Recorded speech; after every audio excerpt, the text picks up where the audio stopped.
Dans les interpellations de l'honorable député Thierno Alassane Sall, il y a beaucoup d'amalgame.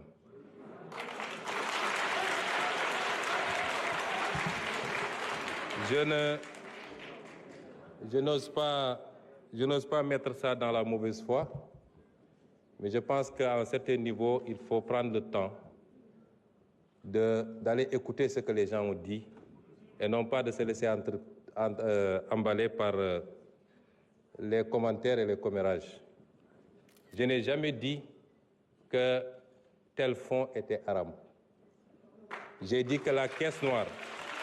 Je voudrais, après que vous ayez le temps d'écouter par vous-même, j'ai toujours dit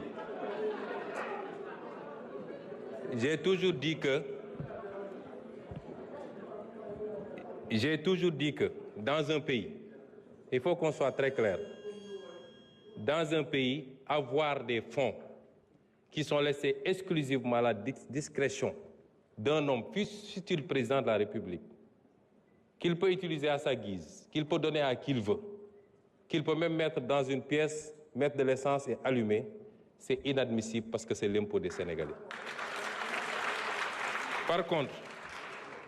Par contre, dans tous les pays du monde, et même dans ceux qu'on appelle les plus grandes démocraties, il y a ce qu'on appelle les fonds secrets, qui permettent de régler des situations qu'on ne peut pas afficher publiquement et qui font l'objet d'un encadrement.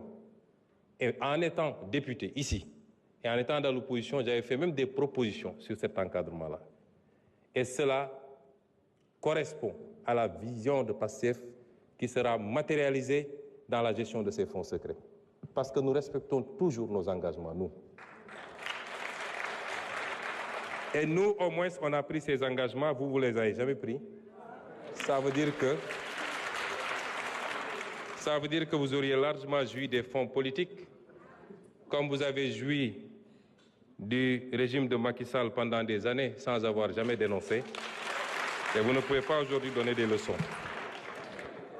Le budget 2024. ci abonné. li ëpp ci askan wi ñëw